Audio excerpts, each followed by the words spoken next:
Mic, camera, action. Could you tell me about yourself? What do you mean? You want my qualifications? Along those lines. Along those lines. Well, I've been knocked down, blown up, lied to, shit on, and shot at. So nothing surprises me much anymore, except the things that people do to each other. I'm a licensed pilot. Took karate in Tokyo. Lectured on economics at Yale. I can memorize the front pages of the New York Times in 5 minutes and repeat it back to you in 5 weeks. I was National Golden Gloves champion 3 years in a row. I'm fluent in 4 languages and can wrestle with a menu in 5 more. Jesus. And don't interrupt me. There's more. More? Yeah. I lie a lot.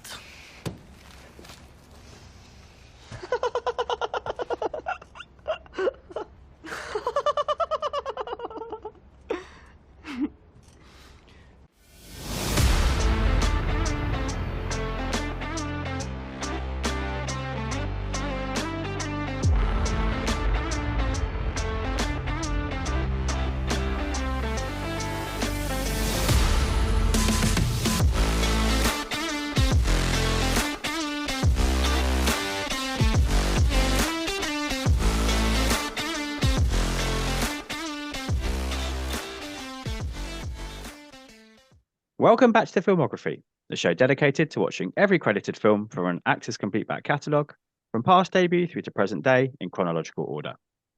Each episode, I'm joined by an esteemed guest to watch and discuss the next entry from the focused filmography and consider how it ranks amidst their career and whether we can trace any typecasting trends or topic traits or theatrical tics. For episode 34, I'm royally flushed to be joined by Ace in the Hole Spider-Dan to discuss the 34th big screen appearance of the Stath in his second Burt Reynolds remake, Wildcard. We watch, you listen, and hopefully watch along too. So Dan, thank you very much for returning to the show to discuss this all-in passion project for the Stath. Well, let's hope it's not another Joker in the deck. Let's say. In his recent filmography, which again is a kind of a lot of middling kind of films for him at the moment, I think. But yeah, I think this is an interesting choice that he's made here again. Very, very unique choice, and again another film based on a novel, which he's doing a lot of at the moment. Following the filmography as I'm doing with the podcast, sounds like it's another. He's looking for something. He's looking for like a diamond in the rough, I think. Is Wildcard it? I don't know. No, I don't know either. I'm sure we'll find out. And what's interesting is it's not like the ones you've referenced, and thank you for listening as always. They're ones which are part of like a kind of a series of books, aren't they? Whereas this is William Goldman, obviously, who is a very successful novelist and screenwriter, but not a character I think he's returned to again. It's a one-off book as far as I'm aware. So it's something that the Stath clearly loves, either the Burt Reynolds original or the book, or both, I don't know, because he was really the driving force behind the making of this, which hasn't translated, as far as I could see, into too much kind of press for it. I couldn't see an awful lot of press for this movie, and I couldn't see him out and about like promoting it much or talking about his passion for it. But in the bits you can find online, it shows how he'd been developing this for 5 years. He'd asked Simon West much earlier, and he said, no, not at the moment, I'm not interested. And then it went through the hands of De Palma, which would have been a very different film before it came back to West again. So it's something he really wanted to do, this movie. It's clearly a passion project, because it's not his typical fare. It's not action orientated, even though there is action. It's very well choreographed. I think it's very well done. It's very short, sharp bursts, but they are good. But yeah, it's a different animal. I know Tony was going to join us today, because I initially it was just going to be me, and I invited Tony because he says how much he loves the film.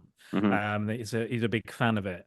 Now, the reason I picked it was because when I saw it, I kind of caught it halfway in. It was on TV. It was on like Channel 5 or something. I was living with my former housemate Matt Catterall, who's been on the podcast as well, and we kind of put it on, and it's very weirdly structured as well. This film, like, it's weirdly paced. I think that's probably more the novel because I felt the same sort of way with Heat, the Burt Reynolds original. Mhm. And I kind of was like, what is this? Like, what is a Jason Statham vehicle? What is this? It's not action heavy. It's got all these dramatic actors in. The cast is really good. It's a really stacked cast. But I was like, this just feels off. It Mhm. feels off kilter for a Stath vehicle. But I guess looking back at it now and going behind the scenes and stuff, it's meant to be. It's Yeah. meant to be his dramatic role. He's going for this, this gambling addict, former military. Well, we don't really know who he is, but he's a hard Mhm. man. Mhm. He's kind of a bodyguard or fixer, I guess, kind of character where people have problems. Kind of an equalizer type character. You I have a guess problem. so. It was one of my talking points. It was like, what the hell is his job? I've watched two versions of this now, and I still don't really know what Nick's job is. I know it's weird, isn't it? Yeah, he's like, and he lives with a lawyer. He shares an office with a lawyer. But again, and then he's pretending to be like a weird, creepy guy. So He's sort of a bodyguard or a chaperone, or yeah, I don't know. he's an odd jobs man. That's what he is. Yeah, yeah. Just whatever pays, he'll do it, and he's very good at fighting. He's very good at handling himself. He doesn't mess with guns, as we learn, which is a big plot point. But yeah, it is kind of like I also think the title is better. Wildcard is a better title Mhm. considering what it's about, where it's set, and than Heat. Heat's kind of a bit generic for me, I think, Mhm. as a title. Um, but yeah, it's interesting. But again, I commend him. I'm always about actors, writers, directors, creatives going outside their comfort zone, doing something different. Like my podcast, I'll literally watch anything. We'll watch Visitor Q, and then we'll watch Ladybird. I'm up for anything. Um, and I'm glad that these creators are trying different Mm. things and taking chances and making risks. Being bold is far more interesting than playing it safe. So Mhm. I'm kind of glad I revisited this in some ways because I think I was a little bit harsh. I think initially because I only really caught half the film and again just the way it's structured is very interesting. Mm. But yeah, I'm sure we'll get into it, but that was why I wanted to revisit this one because I was like, I think this needs a fair shake of the stick Mm. before I completely write this film off and write this Statham part of his filmography off entirely Mm. because I've only caught half of it and kind of was a bit like what, okay, over. No, it's So yeah, interesting because he's definitely trying to stretch himself acting wise in this mm, phase I've had done recently. Because yeah, like you said, this is more dramatic. Safe was more dramatic. Um, Redemption was more dramatic. They had their action beats in them, but they were clearly characters where he was trying to push himself mm, as an actor, not just an action star anymore. But they've all fallen into this very middly, worth catching kind of ground where the film themselves. I think he's been good, and I think he's good in this again. But I think the mm, films have all come out okay. So it's great that he's trying out different aspects of roles for himself to mm, grow. mm, But I don't think the films he's doing that in, unfortunately, have given him, looking at, where we go next from here, mm. really, have given him the confidence to continue down that path. He's kind of fallen back from this point, really, other than sort of Spy, where he's really stretching his comedy chops. He's fallen back into that phase when you and I were doing all the transporters. Really, he's fallen back into Yeah. that sort of a latter day action man phase again. Mm. Yeah, I guess he's got all the Fast and Furiouses coming up quite soon as Hmm. well. I believe if I'm if Yeah, I'm remembering the you are. filmography correctly. And the So Megs, yeah, and yeah, the Megs, yeah, and the Hobbs and Shaws.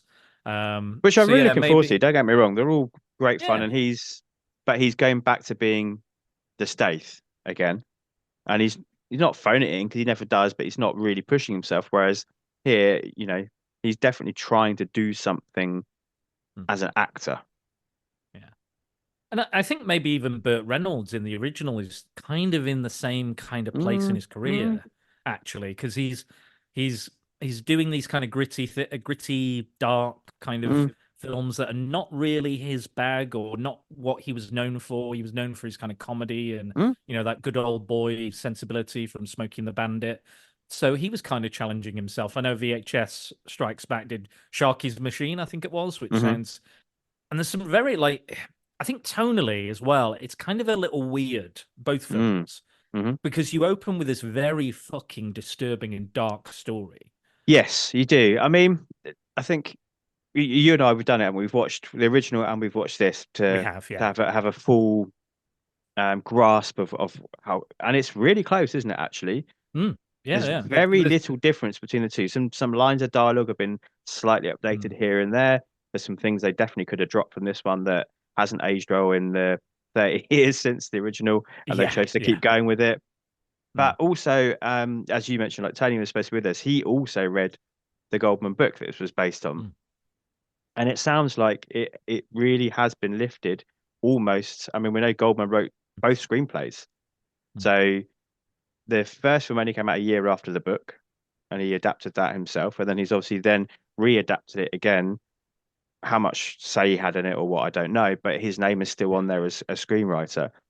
The only thing that is completely exercised from both film versions is, and this might explain some of the pacing issues, a third act.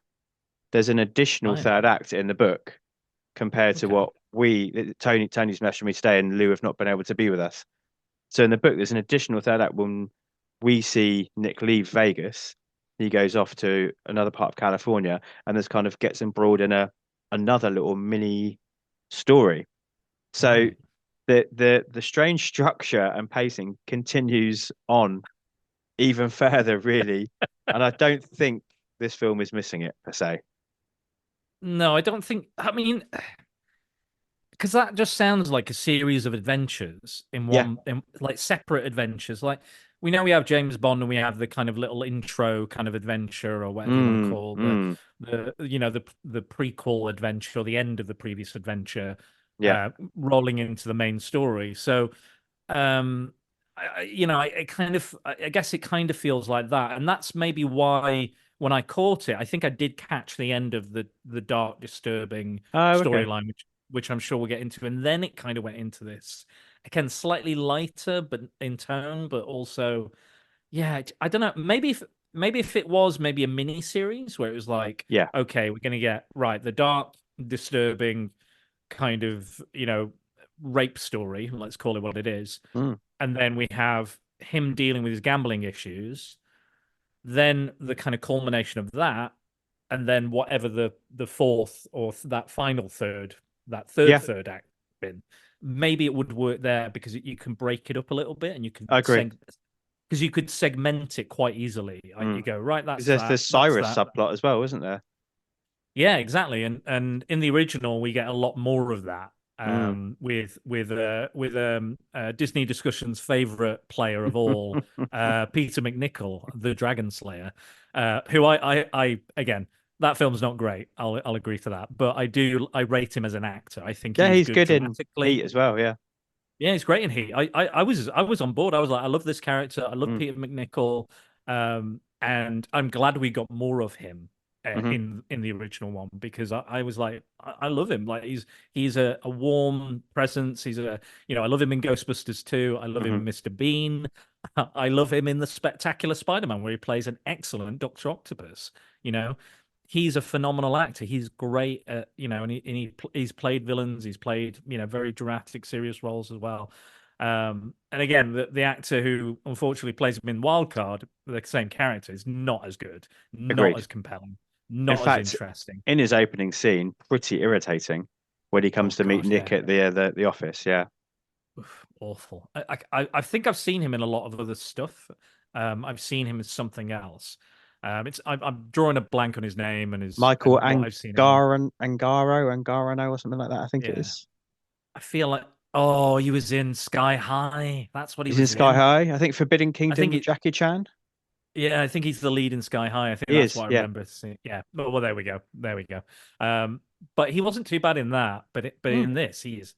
I wanted to punch him. Like he's got a punchable face. In He this. he improves as the film goes on, but that opening scene, absolutely. Yeah. And I guess Yeah, he's playing a character in the opening scene as much as Nick is playing a character, depending on who sure. he's with and who he needs to be as well. But yeah, he is. He's very irritating, isn't he? But Yeah, you're absolutely right. just that laugh he does. That laugh. Yeah, it's all really affected, isn't it? Yeah. Yeah, and I was just like, it's so fucking fake and horrible. Just stop it. Stop it. Yeah, because this is quite a tight 90-minute movie, isn't it? It's slightly shorter Yeah. than Heat, but I do feel you're right that this could have been actually stretched out to 3, maybe 4 episodes. I agree with you. Maybe like you say, one almost kind of per segment of the story. And actually, this less so Wildcard, I would say, than Heat. But when I finished Heat, I sort of thought like, oh, okay, well it's like a TV pilot kind of. Yeah. It's like yeah. a overlong TV episode, and now we've established he has got these skills, and let's see what he's going to go and do next. Wildcard doesn't quite feel that way. I think Wildcard feels more like a complete movie. I think it's made by a more competent director. Simon West is a competent director, and there were 6 directors, I believe, of Heat, because so many things went wrong in the making of that. So I think it feels like a movie, whereas Heat didn't. But it's still, yeah, there's things that need to be looked at in depth by themselves, isn't there, in order for it to feel like all the composite parts fit together properly. Yeah, I think that's my main issue with it. Again, I don't think Wildcard is a bad film. Like, No. I don't think it's a. I wouldn't go out because again, really good cast. And poor old Anne Heche is there as well. Like again, a pretty thankless role, but she's in it. You know, Jason Alexander's there. And I can't remember the Tony Stark's mum is in this as well as the Hope Davis. Hope Davis, yeah. Is that as Cass, the dealer? Yeah, she's the dealer. Yeah, that's right, the croupier or whatever you want to call her.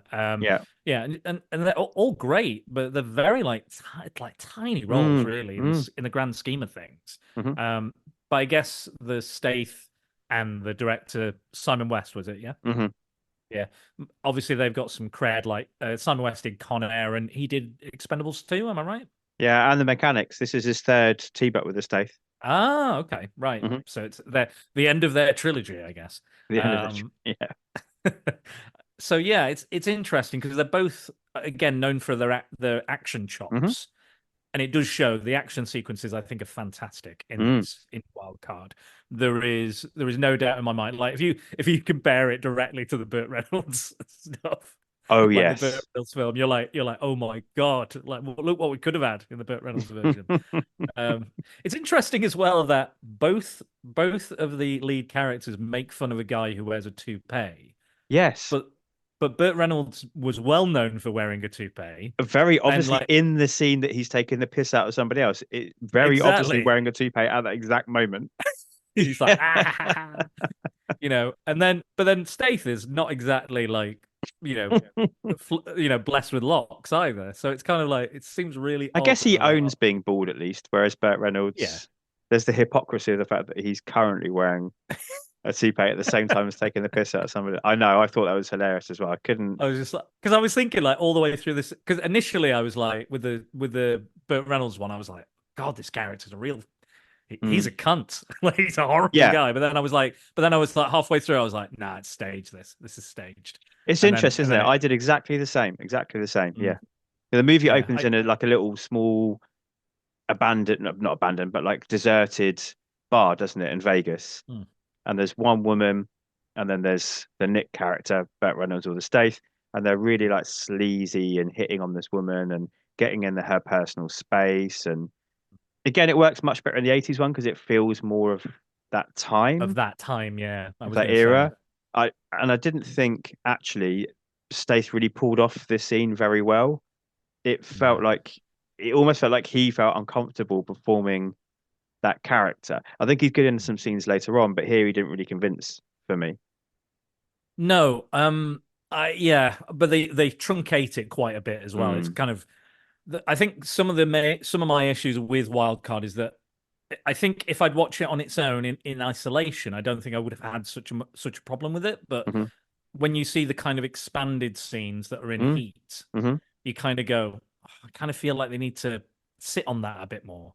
Like it is 20 minutes shorter, but there is a lot of the scenes in there, but they're kind of just boiled down to their like base elements. Just I agree. Yeah. How do we condense this and keep it just snappy? But then I think it does. I think this story does need its time to breathe as well, which I think Heat gives it. There are some like, maybe there's some sillier scenes where they're trying to teach, Duke or Peter McNichol's character how to punch and stuff, where maybe it goes into kind of, weird comedy territory for me, maybe. But again, Peter McNichol kind of pulls it off. So I kind of don't mind so much. And I think Burt Reynolds is good in it as well. Like, It is, yeah. I'm not a massive like Burt Reynolds fan. I know like Chris is a huge Burt Reynolds fan, but I've not seen as much of his stuff. I think I was maybe a bit too young to get into Burt Reynolds at that point. I think, being the age I am, I got Stallone and Arnie and stuff, but Burt Reynolds kind of passed me by a little bit. But yeah, I know he's not the, there's some kind of problematic stuff with Burt Reynolds, I think, if you look into it, but I think his performance is actually really good in this. The only thing the one thing I think Statham does better, and I think they handle it more maturely, is the whole gambling addiction side of things. Because they kind of just go, they imply it and he admits it, and then it kind of is like it's kind of brushed aside for the rest of the adventure and the action. But I think and there's a bit where it's like, oh, I thought you lost with some dignity tonight, and then the Statham one is like, there is no fucking dignity. No, yeah. In this addiction, because he's drinking hard. Burt Reynolds is drinking, but he's not drinking hard, or seemingly not that hard. But like, it's more like madmen Statham drinking when they can just keep drinking all day and they don't seem to be affected by it. Yeah, exactly. But Statham is like, he's knocked over. He's had to be looked after by Cyrus or Duke, whatever you want to call him. And it's like it devastates him when he loses his, when he goes all in. I think another reason I picked this film was because I'm not a very good gambler, and I'm not a good poker player. I've not got a good poker face. Like we used to play at uni, and I was people were like, I'd be like, are these cards good? And they're like, no, you've got nothing. Why did you go all in? I was like, I'm bored. This bores me. I was like, I'd rather just hang around with you guys and drink and not actually play the game, because it fucking doesn't. And people are like, oh, why do you even fucking play if you're not going to do it properly? And I'm like, because it's boring. It's dull. I understand it. I understand what you have to do and the idea behind it, but I was just never very good at it.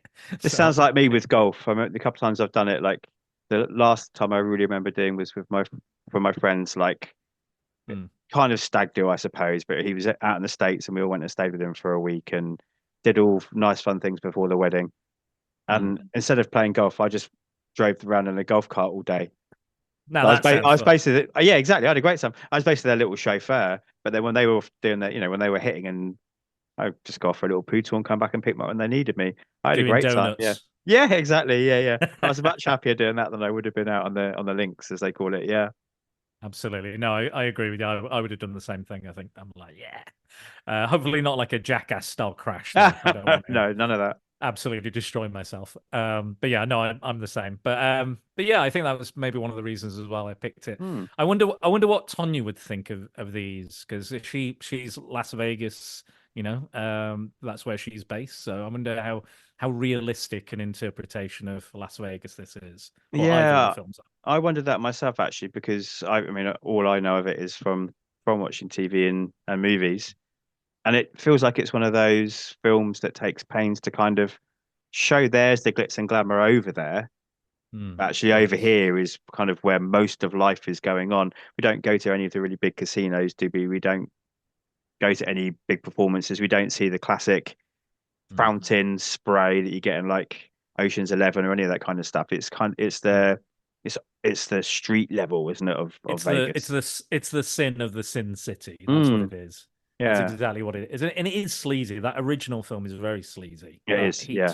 The Burt's Reynolds, it feels sleazy and dirty, and you feel unclean about it. And there are elements of this, but there's a lot more kind of day shooting as well in Wildcard, as opposed to Heat as well. But yeah, I mean, Chris is a big fan of Vegas, and Mike and Megan are going to get hitched. So it's all about Vegas this year. but yeah, it's yeah, I don't know if it'll be an accurate representation or not, but yeah, it's interesting to think about though, like how like where does the balance fall? Where I guess any place you go to, like I've been to Thailand and that's got its seedier and more Mm. despicable elements, I mean, but even also in London as well, you've got you go down the wrong side road and suddenly you're in a different area of Soho than you're meant to go to, and there's all sorts going on down yeah, exactly, yeah. there. I guess we should probably talk about the plot maybe at some We point. sort of are, though, aren't we? We sort of spoke about the start. So yeah, Stace Nick is in this bar, isn't it? And as you said, he's coming across as a real nasty piece of work, a real Yeah, sleaze, a real creep. In this version, it's Sofia Vergara, I think is how you it say her name. is. It is. Yeah, I yeah. assume being Gorgeous. stunt cast here because I've never watched Modern Family, but I know how popular it was, so I assume it's around this time. She is gorgeous. She is like Denise Richards level of beautiful. Like she's on screen, you're like, oh my God, like when people draw goddesses and stuff, this is what they look like. She can't act though. I don't know. I don't know. I didn't think she was very good in this. Yeah, I mean, it is very brief. To be fair, like she Mm. said, I think she says all of 3 lines, maybe. But I I don't have a know. soft, He's I just have a been. soft spot for her. Yeah, Oh I yeah, don't well I know, bet you do. But it's not for her acting. and a hard one too. But he's just like he is being like super creepy, and I didn't buy that she was that bothered by him. Whereas again, we don't need to do comparisons all the way through. In that No, first one, as no, you no. said, the sleaziness in Heat really was sold by I think by that female Yeah, actress, and the fact that she just didn't want him anywhere near her. I didn't think that. But I don't think the Stath was good as well. So I don't think either of them were selling the scene particularly. I think it feels like they're uncomfortable doing it. Mm, I think they don't like the subject matter, and I think again, not to make too many comparisons, but like like Burt Reynolds is putting it is like laying it on thick, like mm, how, and it's really like, and he keeps coming back, and he's like, when are you ready? When do you want to dance? I'll this will be my code word, and we'll put the mm. music on. Who do you like? Barry Manilow. Like it's like a 5-10 minute scene. In this, I think it's maybe 3 minutes, if that. Um, and then they have the pretend fights Hmm. and but yeah, I agree. I think maybe she had more to chew on. Maybe she would have been a bit better, or I don't know. I don't mind. I've watched a lot of Modern Family, and I think I've got again. I like her work. She's got this new show I think coming out. I think on Netflix, Okay. Griselda, where she plays like Oh right, yeah, a yeah, yeah. she's like a Cuban mob boss, Hmm. kind of a, a Narcos type mob boss woman. King, I think they call her a king queen in it or something, like a kingpin or a queen Okay. pin. Sorry, that's. But yeah, so I don't know. Maybe she was that experienced at that point, or she'd had much kind of Yeah, on screen, that's why it felt done like much on stunt screen casting to work. me. Oh, I agree. I agree. They went, we need a beautiful woman. Sofia Vergara is beautiful. Mm, That was it. I think that is all they did. They went, she's stunning. Gets across that kind of, what people think, Las Vegas is, I guess, a hmm. little bit. Hmm. But yeah, I'll be honest, I didn't pay that much attention because it was blink and you'll miss it, really. I knew she was there. I knew she was in it, but it was kind of that it's done that it's in and out that quickly. It was kind of like, because again with the Reynolds one, it's just like it really like Mm. hits home how sleazy and dirty and disgusting this bar is, this world is, this character is. Um, but yeah, I don't know. It didn't quite work for me. I think you're right. No, I think both of them are not comfortable doing it. Again, I think in 2015, I don't think this, because again, it is, the idea is creepy because we learn that the guy who is trying to convince this woman to move to Atlantic City with him, hmm. the idea to convince her is to get into a fight with some guy and beat him up, and then they're suddenly in love with him. Oh, I love you. We'll do whatever. Get rid of the toupee. I love the au naturel look. Like that's what does it. I think it's very dated, that idea I that agree. a woman could just go, oh, I love that a man beats up another man, even if he is an absolute sleaze. Yeah. That turns me on or excites me or convinces me that I'm in love. Because again, like her character and the character in the original are very uncomfortable, even with their boyfriend. They're like, I'm not feeling it. I'm not interested. It's a big move. I don't do marriage well. I'm really good at divorce is one of the lines, I think. Something along those lines. But yeah, I don't know. It just feels like the 80s. I bought it because it's something I could believe an 80s guy would do. Yeah. Um, Yeah. but in this day and age, I don't think it would. I imagine it's one of those kind of like alpha podcast people would probably do something like this. Yeah. You know, those Andrew Tate motherfucker type Yeah. people. But this just didn't. It screams of insincerity. Like, am I supposed to like Stath for doing it? Am I supposed to like I this know. guy for doing it? Like, Yeah. None of it works. You're right, because actually there's a line of dialogue when they're having the fight, and she's saying, "No, stop, it's enough." And he turns around to her, this is the boyfriend character, and he's like, "Shut up, get in the car. Like, I'm dealing with this." And then I was thinking, like, whoa, like this kind of arrogant, aggressive, misplaced misogyny is not an appealing character trait for him, and we're supposed to be rooting for him to win her over and to go off with her. So the whole thing, I agree with you, is misjudged in how they've chosen not to update it, really. They could have played the scene off in a different way. It could have been more jokey, winky, laughy. I don't know. They could have still had the bare bones of what they wanted to do, but the literal translation just doesn't fly in 2015. Yeah, I think if you flip the genders, you might have got away with it. I think if you flip the sex, you probably would have got away with it. Or if it was a slightly different scenario, maybe just slightly tweaked, you probably could have gotten away with it. But yeah, I think that's why it's so shortened, because they want to stay away from this kind of element. But it's inherent to the kind of story, and I don't know. I mean, it but is in then, that he's desperate. He'll take any job he can get. It's a noirish character trait. Like, yeah, you know, sure. He's not supposed to be like super likable, super relatable. He's meant to be a kind of morally grey guy anyway.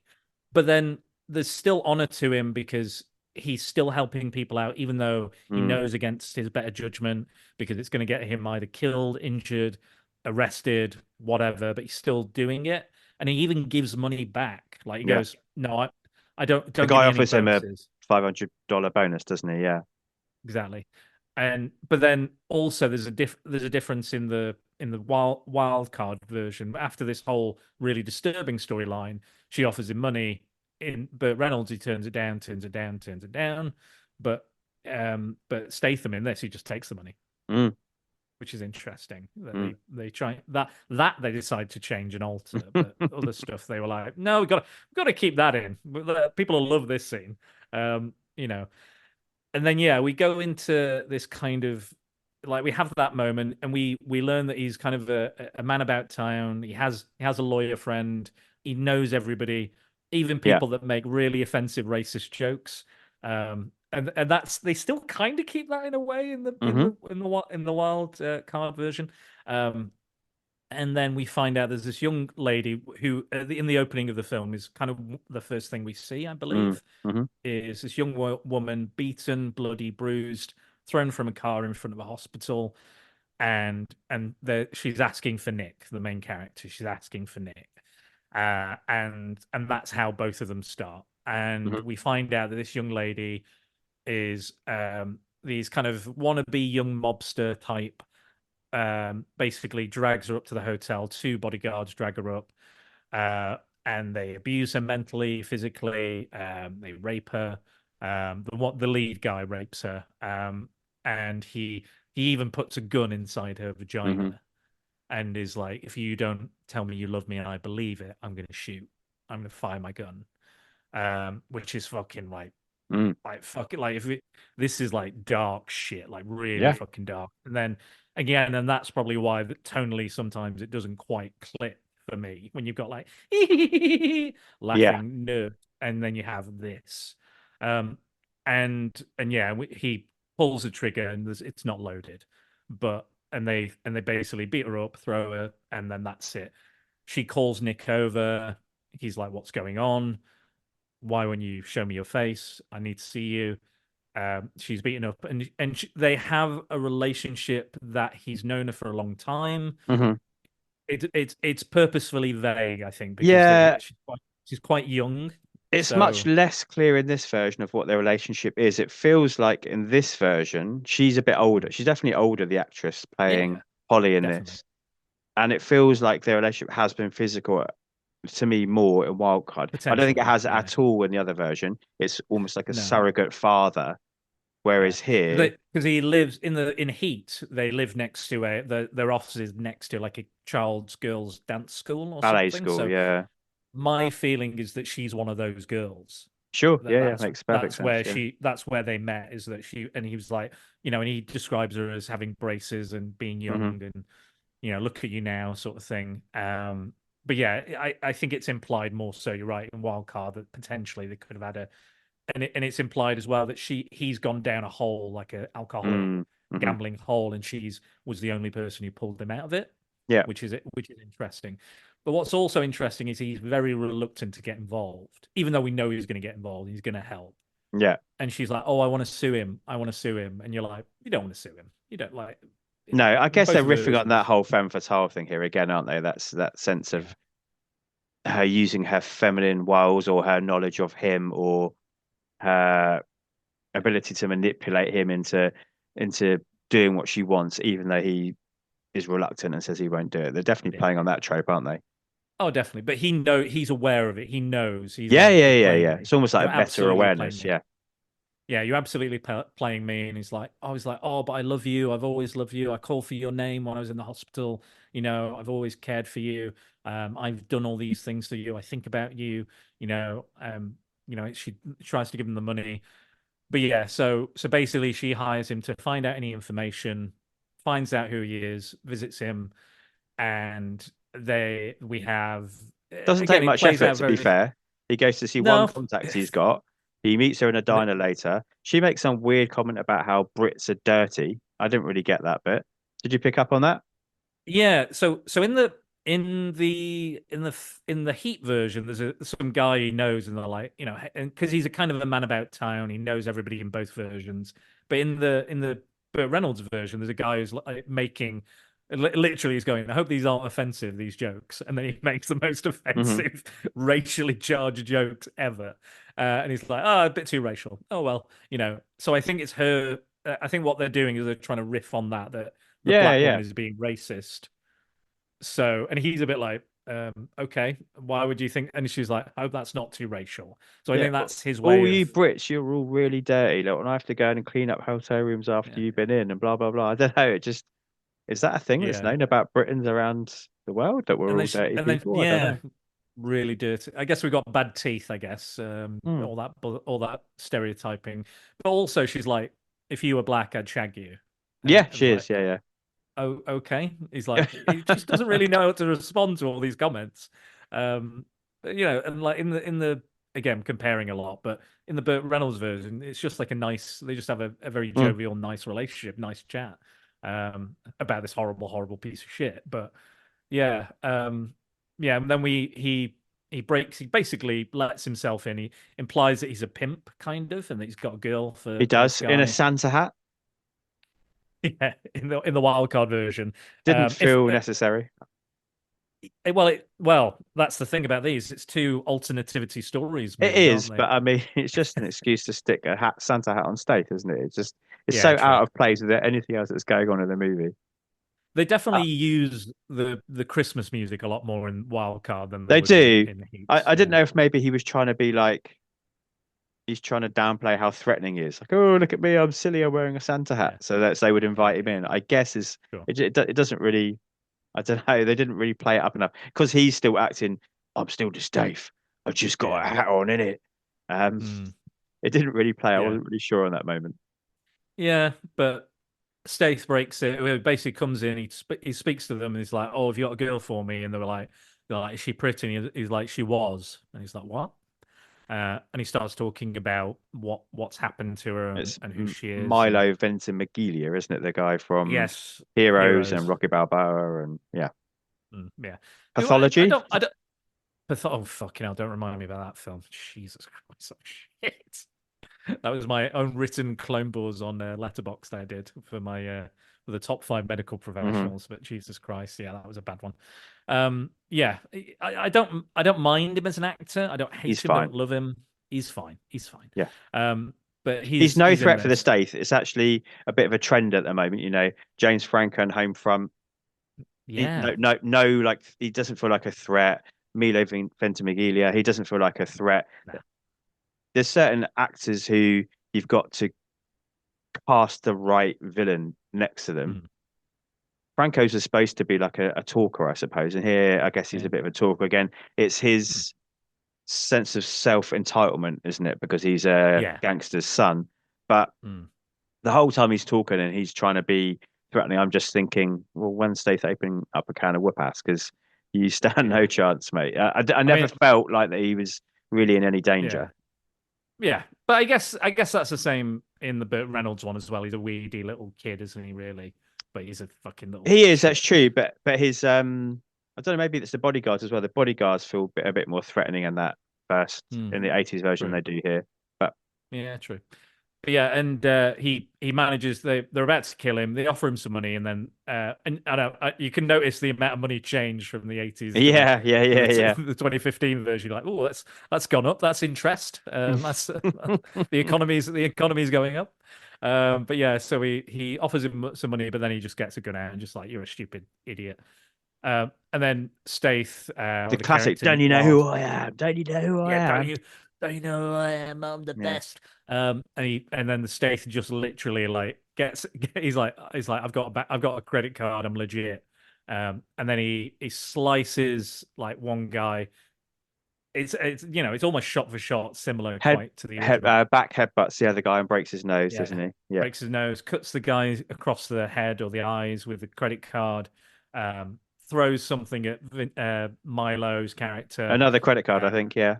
Another credit card, yeah. And then he has kicks the guy in the knee, caps him in the knee, and then he slides out of the way of the gunshot, and then throws he has a medallion, I think it is, and there's like a little star, like a ninja star or something in that, and he throws that, and then that hits him in the mouth, I think, I can't remember exactly. Just watch the scene. But I wanted to talk to you about it because there's some judicious use of slow-mo here, and I know that it's not always your favorite, the slow-mo. How did you feel it was used here?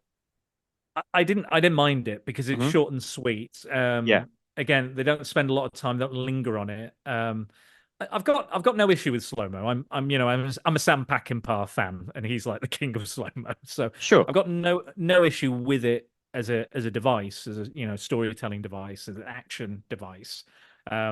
But I think you can overuse it. It can be overutilized. But I think during this certain directors can really overuse it. You're right. Yes, and misuse it as well. Yes. They won't be named Zack Snyder. But yeah, I'm absolutely with you on that. I mean, I think 15% of the Snyder cut was slow mo, like 15% of a 4-hour film. Ridiculous. That's silly. That's silly to me. It is, yeah. And again, he can shoot a film. Don't get me wrong. I like Zack Snyder visually. He can shoot a film, but you don't need to linger. Yeah, I thought it was fine because because it was so well choreographed, and so well shot. I was on board. And again, well, you know why it was well choreographed, don't you? Yeah. One of our friends from the past is back, Corey Yuen. Oh, of course, that makes from the Transporters. Sense. Yeah, he was so much sense. The action choreographer for this movie. So obviously, Stath put in a call. Yeah, of course. Well, he made the right call, considering. It must have obviously there's not a lot of action, but the action we do get is really good. Yeah, it's 3 scenes really, isn't it? And this is the first of the 3. Yeah, we get the one in the bar in the casino, and then the final one before the end. Yeah, but they all work for me. They're all I think they're all genuinely fun. The camera work's good. It's frenetic. It's interesting. There's never like a dull moment. Yeah, I think this is like pure this is like distilled Stath. Like it just. I agree. Yeah. This is what I feel like it would be like in real life, in inverted commas. If the Stath in real life was in a fight, this is what it would be like. Yeah, absolutely, like the quick takedowns and the snappiness and people not standing a chance. But I also wanted to ask you about the Stath's skill at throwing with a playing card or with a credit card in this, but basically a playing card, and whether you think Gambit was inspired by Nick. Because I thought I did a little bit of research before I came on, knowing Yeah. knowing that you're an X-Men guy, and knowing that you'll be covering Yeah. X-Men '97 pretty soon. I am very soon. Yeah. So I thought, when was Gambit invented? And I looked it up, and I think it was early '90s, maybe '92. Chris Claremont and Jim Lee invented I thought Gambit. you were going to go. I thought you were going to go another way. Mm, Similar character, similar idea, but I thought because we talked about before that old Statham almost became Bullseye, yeah. When was and he's known Bullseye? for throwing. He must be pre-'80s Bullseye, must he? Oh yeah, he's mid to late '70s Bullseye. Okay. But he came into prominence around the early '80s with Frank Miller. Yeah, of when he got course. hold of the character. But yeah, So that's you've what I got thought you were going to go Bullseye with. then, and then you've got Nick Escalante, as he's called in the book and in Heat, and then we've got Gambit on the other side. Just it's That's interesting, right. isn't it? Yeah, I'm not a big fan of Gambit though. I'm not No, like fair enough. I think he's cool for the sake of being cool. I know there's a lot of fans out there of Gambit, and don't get me wrong, I liked him in the animated series, but like his backstory isn't that interesting. It just they never really did anything outside of his relationship with Rogue, which was quite interesting. There wasn't really. He's not for me. He's not my bag, but I can see No. why people like him. Yeah, fair enough. But yeah, maybe there was some sort of influence there. Maybe I don't know. Yeah, possibly. I mean, it was a popular novel. Like David Mamet is a fan of the novel. Makes sense. Yeah, I can see that. I didn't know that, but it makes sense that you said it. Yeah. Yeah, I found that on the Wikipedia page. He wrote like a whole little, little brief like review or talked about the novel a little bit, and I was like, well, if he likes it, must be good. Yeah, yeah. Fair enough. But yeah, so yeah, he's got the bad guys now at this point, hasn't he? Yeah, he's got the bad guys. Brings the girl in. I think the actress is Dominique. I want to say Dominique. I don't know her from anything else. Yeah, Dominic Garcia Laredo. She's fine. Again, she's fine. She's fine. It's serviceable. Yeah. I like the bit where I like when they show her sewing and she's got the shears out ready. She's like crochet or something like that. Yeah. Yeah, because she's talking about she wants his balls in her hands. Like she talks about having the balls in her hands. And I felt that it played better in the Heat version than in this. For me, it felt a bit more. I think the scene scene played better in Heat, but I think the actress was better in Wildcard. Definitely, yes. Yeah, that's why I think. But yeah, so she gets shears out and she does the same thing. She goes, "Tell me that you love me. If I don't believe it, it's coming." Gives him a little nick just to let him know she's serious. Gives him a little Nick Wilde. Yeah, nice. Absolutely. But yeah, and he's like, oh! Which is I was like, oh yeah, I'm not. This is the way I should feel about this scene. It's like that's interesting because that's why I thought the wildcard version was better because he totally breaks down, doesn't he? He's like crying, he's wailing, he's begging for his life, and it makes sense that because he was so embarrassed that he then reacts in the way that he does, which is to kill his two bodyguards and then to try and frame Nick for it. I think that's missing in the Heat part. I don't really think you get that level of embarrassment. I don't think. Yeah, because he passes out. He passes out because of the blood in that version. Yeah, I think Milo's a better actor as well. But yeah, I don't know. I think because it was sleazier, the original. I felt like, and they didn't imply that it was a nick initially. They implied that she just snapped it off. She like cut it off because he bolts up, he jumps up like it's gone. But then we learn it's just a nick later on. I think during the meeting with Baby. Which is a very interesting name for a mob boss, Baby, which is played by Stanley Tucci in this version, who I'm a big fan of his.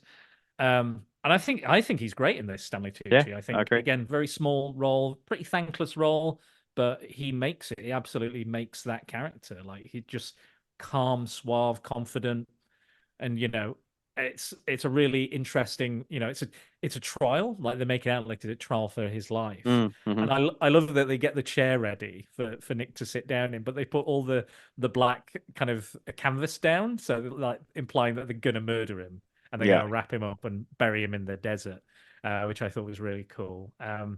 So yeah, Baby, because that's how Nick gets in. He goes, "I'm a friend of Baby's." but we Yes, don't really know, yeah. we don't know who baby is. Not at this I point, think no. I think we think that that might be the woman that he's looking to avenge, kind of. But we learn that it's a male mob Mm. boss later on, and that's how he goes to baby. Says, "Oh, he killed these guys. He shot them." And the one of the main kind of things that stops baby from just killing Nick is that he doesn't use a gun. Never uses a Yeah, gun. yeah. Why would he use a gun?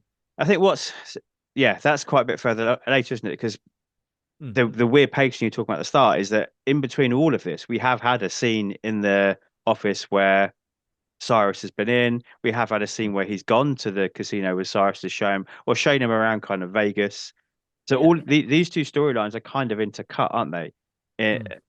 in a way that, yeah, don't feel right. I think the way that you're laying it out is actually the better way to have done it, which would have been to have this whole storyline and that's to be resolved, and then we meet Cyrus. But we don't. We have the Holly storyline start and the Cyrus storyline start, Mm. and then we go back to Holly, and then we go back to Cyrus, and then we go back to Holly, and then it's all a bit jumpy all over the place, isn't it? Because in Mm. between Holly and Nick eventually walking away with the 50 grand, 25 grand each, Yes. Yeah. isn't It it? is. Yeah. It is. Yeah. She leaves town immediately. Um, we have the gambling scene, and we have him and Cyrus in the casino, and we have the next big kind of action moment, don't we? So yeah, it really does sort of jump all over the place, doesn't it? Yeah. And I think that's one of the issues with it.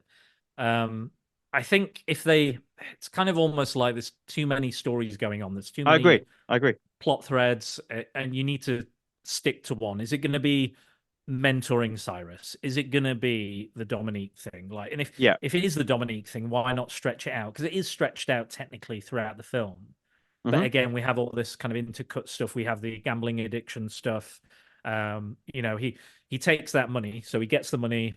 The young lady goes off, lives her life, and he goes, right, I'm gonna, he lays it out on the bed. He goes, right, I'm gonna, and again he kind of he's working himself up. He's not sure. He's kind of doubting himself. He's like, Mm. he's kind of giving in to that addiction. He goes and he starts like he's like, he plays blackjack, and again he kind of explains it like, you've got a picture card. I know this is going to be this, and that is going to be this, and I need this to win, or I'm bust. And he gets it, and again he gets this kind of confidence, and Mm. he does really, really well.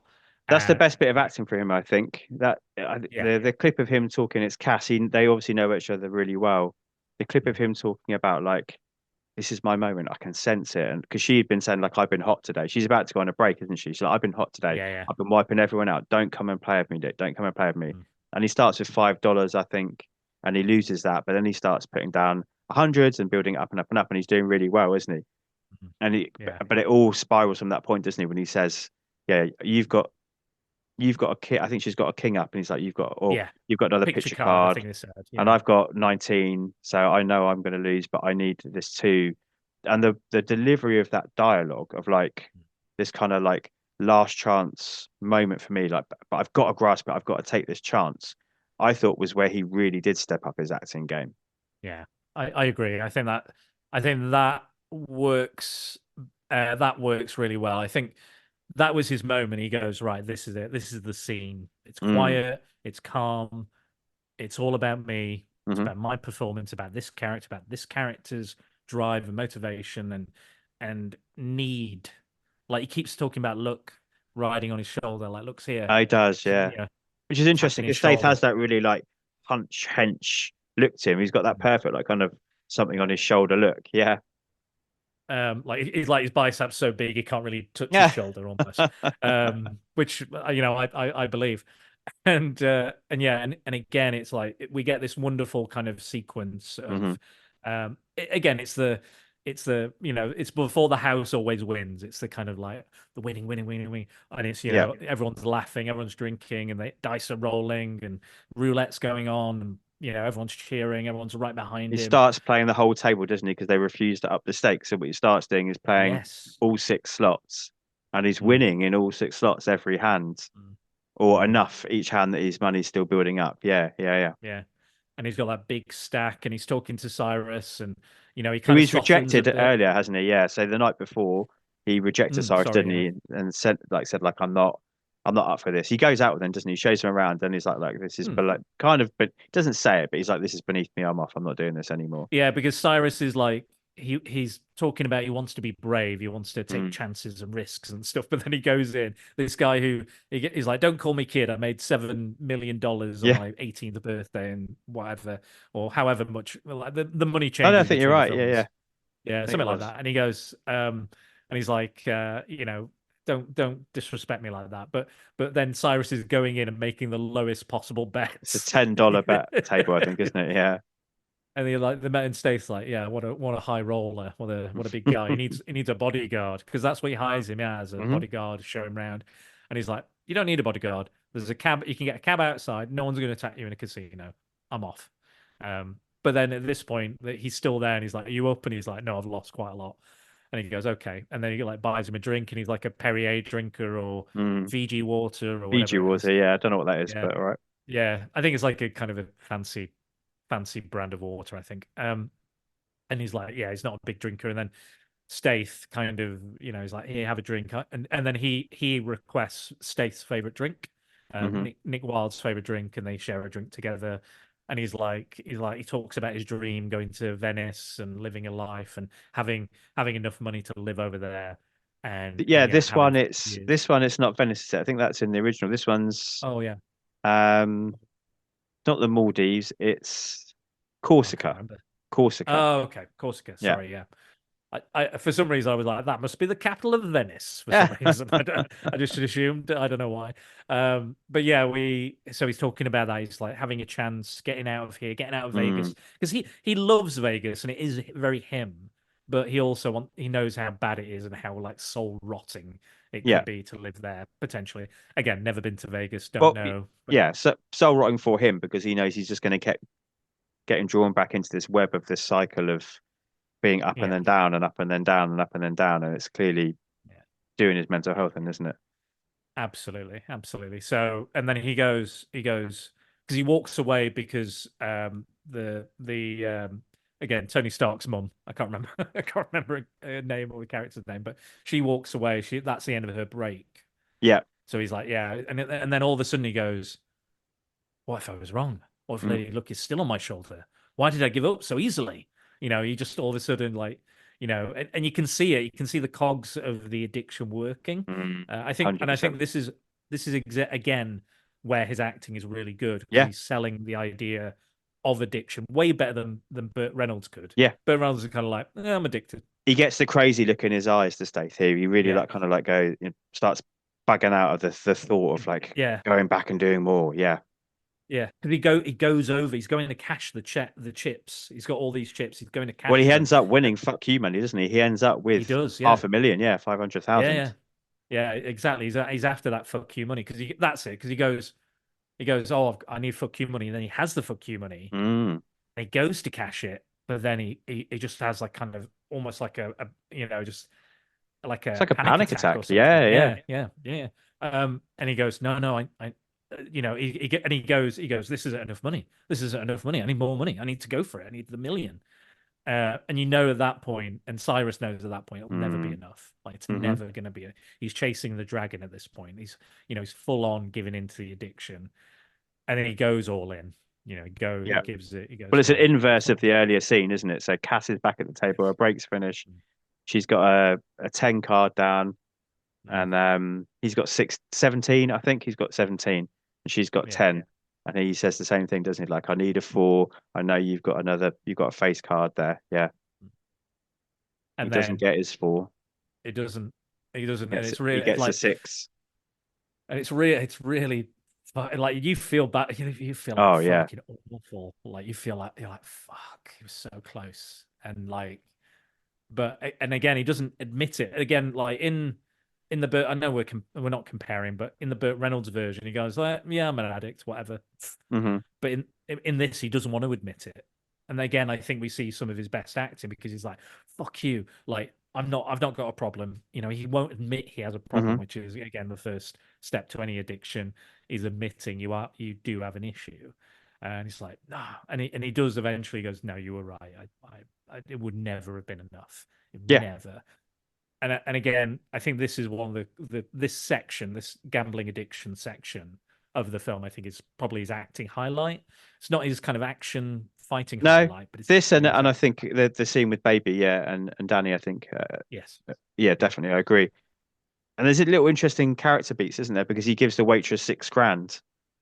yeah, he does. He's Yeah, like, "Oh, go and have a holiday and go and see your mum." And like, so you see these little, you see that he is this great character you said at the start. Like when we yeah. first meet him, he's doing something pretty despicable, but Mm. he's that, he's that rough diamond.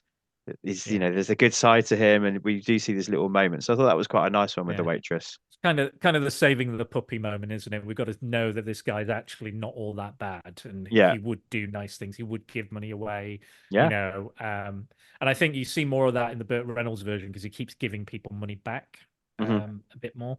But yeah, I think that's definitely one of those signs that yeah, he lives in a dodgy world. He's got to do dodgy stuff, but he's not really that dodgy deep down. Like yeah, yeah, yeah. he could have turned around and not helped, Dominique's character, or he could have, because he knows it's going to get him into trouble. He knows he's Oh, going to be yeah. hunted down. But he Maybe finds even out show it's up in the the son trial. of a mafia leader, Yeah, doesn't he? Or of and like, he knows. He yeah, knows. yeah, He knows when he goes in to do it. He knows yeah, and he knows that he's going to have his legs broken, die, whatever. But he still does it because he knows it's the right thing to do. hmm And again, he's kind of like, I don't think he expects the money to be there, like, but it's a kind of a bonus. But yeah, yeah, yeah. also when he's there, he's like, this is your show, not mine. Mm-hmm. He'll beat them up, he'll tie them up, but he's not actively being the vengeful party. No, that's true. Yeah, yeah. But He's just Marlowe's opening the door for character, her to walk through. yeah, absolutely, that's all he Mhm. did, and that's why Baby kind of lets him off because he knows it's not about that, because he says, I watched someone do it. I didn't do it. I watched someone do it. So Yeah. it's that kind of thing. And I think And Danny also it's more the barefaced go on, lies sorry. about what Danny barefaced lies what happens as well. Yeah, gets caught out. Yeah, massively. He's like, just drop your trousers. Show us your little winky. Oh, Show there's us a your little great scar. line. Do you remember the line? Do we get a magnifying glass out so we can find a Yeah. specker or something? Somebody go get a microscope so we can locate Mr. DeMarco's pecker. Yeah, brilliant. Yeah. And again, like Tucci's having a great time with this as well. He's like, yeah, he's right. Take your pants down. He's like, no, it's a matter of principle. He was like, your family never had a principle in 25 years. Genius. It made 'Cause me he's- remember. Sorry, go ahead. I was going to say, because Danny tries to claim, doesn't he, that he doesn't talk about Holly. When he goes to see Yeah. Baby to report Nick, he says, like, oh, he stormed it, he pistol whipped me, he killed my two bodyguards. And he just makes up all this bullshit to try and cover for what really happened. I don't know what he thought was going to come of it. I guess he just thought that Baby would take his side without even questioning it. I guess it's that entitlement again, because Yeah. he's done it before, he's lied before, and he's got away with I'm it. sure. Yeah. And that he's just like, oh, I could just say whatever I want and people will believe me. Yeah. Because he doesn't say, and again, like even Statham goes, is he lying? He's like, well, some of it's true. Yeah, I know. I love it. Yeah. And he's like, And that's I won't answer any questions, but I'll ask two, and you can decide from there. And yeah, one of them is for him to, prove that the Stath is telling the truth by pulling his trousers down or his pants down, as they say in the States, to show the nick on his dick. Yeah, the nick on his not dick. not literally. Yeah, that's a different movie. That's the porn that's parody another- version. That is a wild card, definitely.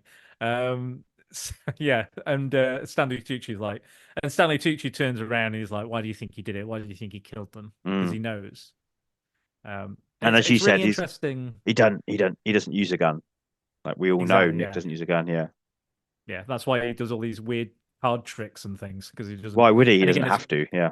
No, exactly. He's a hard man, and it's an perfect alibi. So for Yeah. not using it. And as you said, this sells that much more because when you read about what Goldman wanted the character to be, it was like he just needs to seem like the ultimate badass. He's kind of a proto Jack Reacher in a way, isn't he? A little bit. And so the Stath definitely sells that much more, not just in the fighting scenes, but just in the way that he carries himself. because he's the Stath, right? But also he plays it down because in the same speech that Reynolds gives at the end of the Statham one, he goes, "I'm also a really good liar." Yeah, yeah, yeah. So he's kind of like, maybe I am all these things, maybe I'm not. Yeah, You know. yeah, yeah. They do that in So both it's movies. Stath says that as well. oh, I thought Stath said it, but Reynolds didn't say it. Oh no, they definitely both say it. Yeah, in both movies. Okay, fair enough. Yeah, fair enough. But yeah, yeah, it's an interesting kind of one. Like, Because then you get the next bit. Really, it's almost like Pulp Fiction in that it's almost like a story. Like the final act should really be Danny and Holly, right? It should be sure, the yeah, wrap up of that story and her driving off mm, into the sunset. But it's almost kind of Pulp exactly. Fiction-y in that happens kind of 2/3 of the way through, Mm. and then you get like another little 20-25 minute with the It return of makes Cyrus with the kind of mm, that next little mini story. yeah, and again, the Cyrus thing doesn't work for me. I think Hmm. again to compare it with the Burt Reynolds one, he makes more of a sacrifice than It's really interesting. I know he does because quite literally he gets shot in that first one. mm, yeah, But I know I agree with you. Peter McNichol's great, and I like the chemistry those two have in their scenes. But I don't mm, really miss having it in this one. Now, whether that's because the Michael yeah. Angara character we don't like as much, or Mm. yeah, I didn't. I sort of was quite happy for this section to be done in this version. Yeah, fair enough. Yeah. I think that's the things they cut were the best things to cut, but Mm, I wouldn't have missed them if they were in this. I would have been like, okay, yeah. it's not as good. But again, that's me directly comparing. But also, I feel like he because we've not had the kind of like the mentoring aspect. He Mm. kind of goes, "You've taught me so much." Yeah, yeah, it is I'm weird. like, "What the Yeah. fuck have you taught? You've done nothing. You've just gone. I've learned so much from you." I was Well, like, he watched "You've him in a sat fight in the bar, didn't he? He watched him Yeah, he absolutely. watched that, and he watched him lose, half a Yeah, mil. He watched him, drink himself walk him into around oblivion. Vegas, drink himself into oblivion, probably vomit on Yeah. himself, carry himself, learn that he had an addiction problem, tried to help him with it, tried to give him money. I'm But like, yeah, I know what you mean. I felt exactly the same. But yeah, I guess he sees him own his addiction in the end, doesn't he? But he also sees him continue to fight for what's right at his mm, own expense, yeah, detriment. Yeah, the own expense, own. So, but you as the viewer have to do a lot of work to get that. yeah, Yeah, it doesn't work. It doesn't work. But I mean, and we're only working this out between us now in discussion. In the yeah. movie, it's like, oh, you've taught me, and I was the same as you. I was sort of Mm. doing that John Travolta to come back to Pulp Fiction meme, like looking around, like, what has he taught him? I don't get it. You know what the film makes me think of a little bit. Mm, You've seen. I take it you are the film guy. I imagine you've seen Full Metal Jacket, yes, yeah. right? The issue with that film is once the first half is over, you kind of stop caring as much because You never get back to it's that high again. Yeah, I agree. exactly you get the intensity, the rawness, you get everything about it, and then all of a sudden you're like, oh, he's off to war, and it's kind of not necessarily quite as bad Hmm. as the Hmm. training was. And you kind of unfortunately that film kind of tails off because of that. Um, it's still the second half is still very good, but it's nowhere near as powerful. And I feel like in some ways the first half of this is Mm, really mm, strong, hmm. and again very deep, dark, and intense. And then we slowly kind of peter out a little bit. Yeah, interesting. Not a comparison I ever thought we'd make tonight, but I hear you. I think that's really interesting. Yeah, yeah, yeah. Yeah, because it does like that. It is dark, it is intense, it is depressing, but it works. Like it's strong and it makes an impact. But then Hmm. we kind of go, okay, he's mentoring this dude, this nerd, and Yeah. there's all this other stuff is kind of happening that's sort of kind of related, but kind of not. Hmm. And it's entertaining in its own right, but not quite. It doesn't feel. I think cohesive I think it was a word you used earlier, maybe, or um. But yeah, I think that's a good term to use when Mm. it doesn't. It's not quite there. No, I agree.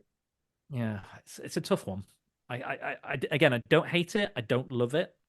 Yeah, because the baby scene ends, doesn't it? By him saying like, "Well, you know who's going to come after you, don't you?" And he's like, "Yeah, Mm. well, whatever." And he goes back to the diner, doesn't he? And we're sort of Yeah. there then. It's sort of the end of the movie where, Mm. yeah, Cyrus is there again. He offers him a check for $500,000, doesn't he? And a free ticket to Corsica. It says like, Mm. "Because you've taught me so much, I want to give you this gift, and like, you should take it." And immediately, as you said, weird that it's during the day, but I kind of like it Mm. Yeah, something different. that Danny and his goons turn up at the diner, don't they? Here's a question for you. Mm. Does he deserve the happy ending? Does he earn the happy ending? If we're talking like neo-noir aspects, Yeah, yeah, the characters don't often get that happy ending. it's true. Look at Casablanca, for example. It's Hmm. kind of noir, has a lot of noir elements. Oh You yeah. know, he doesn't get to go off with the girl. He said, he goes, "It would never work out with me. You're going off. I'm doing the right thing. I'm sending you off, even though you're desperately in love with me. Get on that plane. I never Mm, want to see you again because I want you to live that life because that's what you deserve." mm. For example, and we get a lot of that. So we never, a lot of these characters, they either end up dead or in prison or what have you. And Yeah, again, or he seems stuck in the to be cycle. Yeah. yeah, he seemed to be a dodgy guy, but he's trying to do the right thing in a dark and dank, depressing world. Mm. So, but part of me was like, I don't know if I buy like the Burt Reynolds one is really funny because he's just in Venice in a big gondola going like, way Yeah, it's true. Yeah. like that, and I was like, that feels wrong to me after having this whole film. It just feels Yeah. bizarre. I guess in this one, you don't know, do you? Because this one ends with him driving off past the "Welcome to Las Vegas, hope to see you again soon" sign. So I guess the implication of that is that he won't make it. He'll drive off somewhere and he will gamble that money away. And Mm. so, yeah, I think this plays that ending a little bit better. Now you Sure, said yeah. Casablanca, that's really interesting. I hadn't thought of it, but as you said, Casablanca also gets sent off from the plane, Mm. and then it's the beginning of a beautiful friendship. Mm. Here, Holly gets sent off in the car. Is it the beginning of a beautiful friendship between Nick and Cyrus? I don't know. I hadn't even thought of that comparison, but now you said it, that's really, really interesting. Yeah, I think this handles the ending much better because you don't get the Yeah. happily ever after. You get there's a chance, Mm. but there's a heavy hint that He's he's gonna also fuck it up. leaving. Yeah, he's leaving as sun is setting. Do you know what I mean? So we're getting some heavy symbolism that actually perhaps Nick's not going to get a happily ever after. Yeah, definitely. I think, yeah, I buy that more, you know. And again, because we've not had the Cyrus friendship as much, I Mm. kind of feel like this guy's just like throwing cash at this guy. He's like, Yeah, I don't feel like the friendship is that close and that, no, you know, but I don't know. And he's like, "Oh, we're gonna help each other." And in the wild card version, he doesn't get shot. no. He basically just starts awkwardly singing to distract the goons, so Nick can get away and hide and take his knife and fork with him, so he can. Oh, yeah, no. It's a butter knife and a spoon. Oh, that's right. Sorry, butter knife and a spoon. Yes, Yeah, so he absolutely. escapes out the back of the diner and goes on the roof, doesn't he? And all Danny's Mm, goons come out and he's like, "You got to find him. You got to find him." And then mm, Nick sort of weighs up the fact that they're gonna go back in the diner and basically shoot it up or like take people hostage to make Nick come out. So he does a really awesome leap from the roof of the diner, doesn't he? Yeah, with his spoon and his yeah, butter knife, and absolutely fucking takes names. It's a brilliant yeah, scene. yeah. And again, he's a guy who goes, "Oh, he's like, oh, why don't you just kill them?" And he's like, "I try to avoid doing that." But Yeah, at that point, he's not avoiding doing anything like that. He's like, no, "Yeah, you're gonna get it now. You're gonna get it." yeah, he's slicing necks with a blunt knife. He's jabbing it into jaws, up into the brain, and all sorts. Yeah, it's really cool. And as you said, it's short and sharp, but Mm, it's clear. The geography of the scene's clear where the goons are that he's fighting, which is always really important to me to know where people are in relation to one another. It's not like that stagey one takes on one. It's kind of a bit of an all in brawl, except for Danny who's hanging back, but he's the leader. That's what leaders do.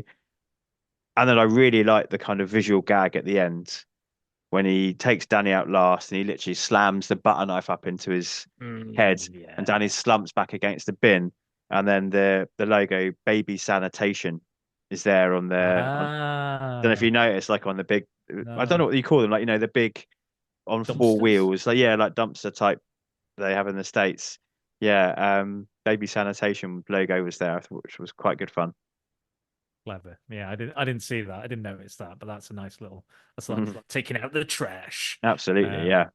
yeah, wonderful, wonderful. But yeah, yeah.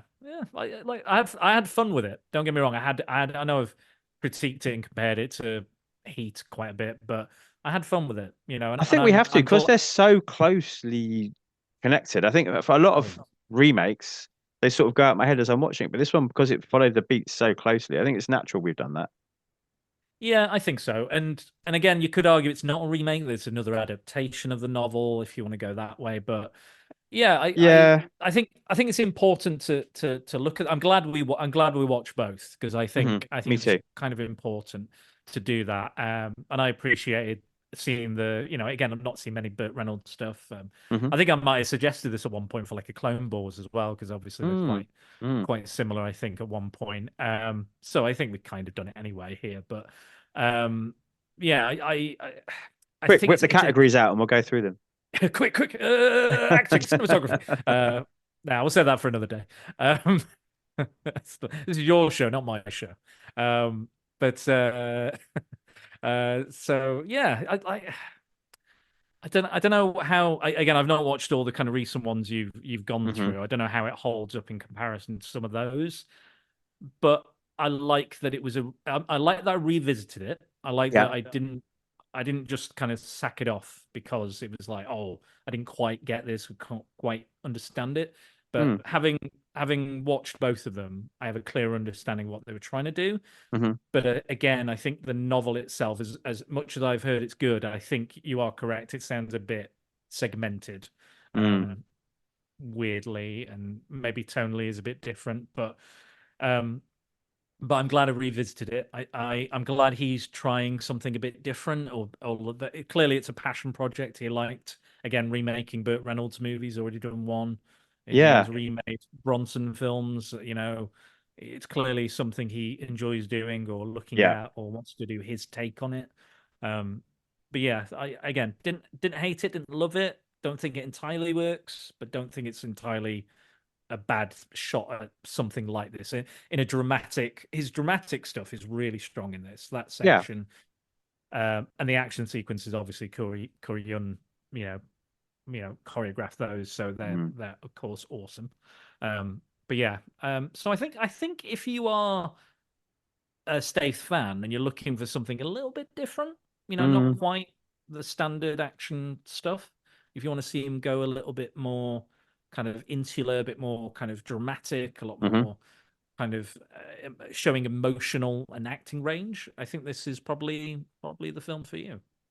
Yeah. Unfortunately, not many people agreed with you. I don't know if you looked at so at a 30 million budget, which for around this era for him is pretty low, really. I mean, Expendables 3, 90 million. Like even Parker was 35, Safe was 30, Killer Elite was 70. So yeah, 30 million budget and it made 6.7 million worldwide at the box office. It did not do well. Um, yeah, but interestingly, I thought, oh, well, let's see. I wonder how Hmm, Heat did. But Heat was made for 12 million and that only made 2.8.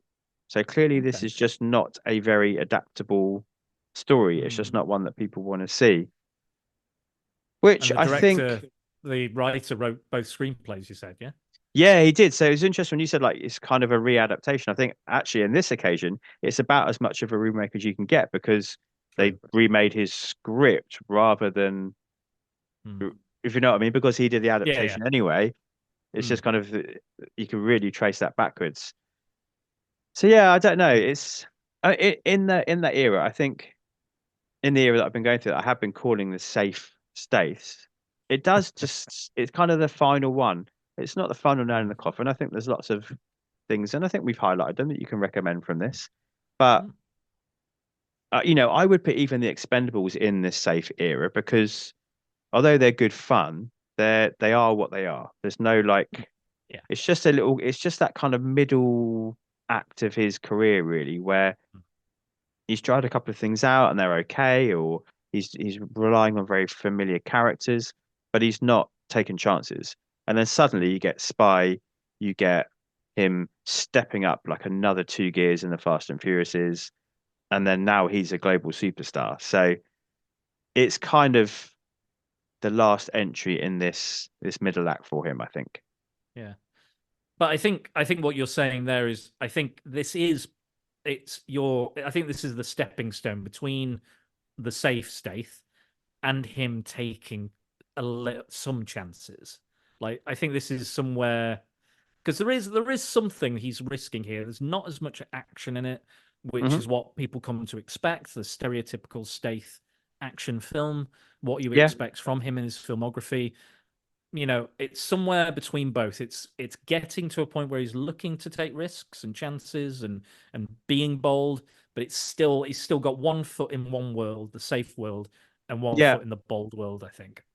Yeah, I think that's true. But I mean, I think I would put like Hummingbird or Redemption. I'd put Parker. They're all of these movies are kind of in that ilk where like there's enough action for the Stath heads to go, oh, okay, there's some action. But it's actually more drama really with some action rather than an action movie with some some acting in it. I mean, I obviously really appreciate you because the last time we discussed anything to do with the Stath and Burt Reynolds was In the Name of the King. Fucking hell. Oh God. Christ. Don't remind me. So And that didn't put you off shared too a badly. scene with his hero. He shared a scene with his hero, and his hero is wearing a black T-shirt in Yeah, that's medieval right. times. Jesus Christ! I wonder what Reynolds thought of this. Maybe if he even saw it, but Yeah, I don't know. That's interesting. or his Yeah. other remake, his other Reynolds remake. Yeah, fucking hell, that was bad. Oof. I feel like that's my like moment where I'm like up against the fruit machine, like fucking hell. Yeah. That's my moment. Like, oh God, what am I doing with my life? I was just about to ask you about how many of my Back to the Filmography Uwe Boll movies you want to sign up for, no? Is that your next one? Is that Hell like, no. he's going on the list. It's Uwe Boll. Oh Absolutely not. gosh. God no. I mean I watched that documentary as well, remember? I paid for a Yes, documentary on you did. Uwe Boll. That's it. And Andy was like, "What's wrong with you?" And I was like, "I don't know." We've all paid for it when it comes to Uwe Boll. We have. Not Do you know literally. what? I didn't watch. I remember, we didn't watch the director's cut, did we? Of it, if I remember rightly. No, I don't think so. Never. I would never go back, even to watch the. I No. would never go back, especially to watch the director's cut. I would never ever. Anything more? No. No, I'm good. I've got all of that I need to get out of Uwe Boll, I think. Fair. All right, I'm going to read out some letterbox reviews. Yes, please. Elliot says, Wildcard is pretty standard Statham stuff, but it just about... No, sorry. Let me start again. Wildcard is pretty standard Statham stuff, but it just about justifies its existence by half the time feeling like a Paul Schrader, God's Lonely Man movie, and the other half feeling like your typical action thriller. It's perfectly fine. Now, I'm not a massive Paul Schrader fan. It's a shame Tony isn't here because he is, and he has, I believe, done his own complete Schrader filmography. God's Lonely Man is like his driving narrative characters, from Taxi Driver, but most of the stuff that he does. So it would have been really interesting to see what he thought of that. What do you think? Yeah, I don't think I disagree entirely. I can see what they mean, the kind of grime, gritty, kind of loner character that has some deep-seated issues. I can kind of see it. I don't know if I entirely agree. I think there's too much kind of cartoony kind of humor, and it's not as focused as something like Taxi Driver.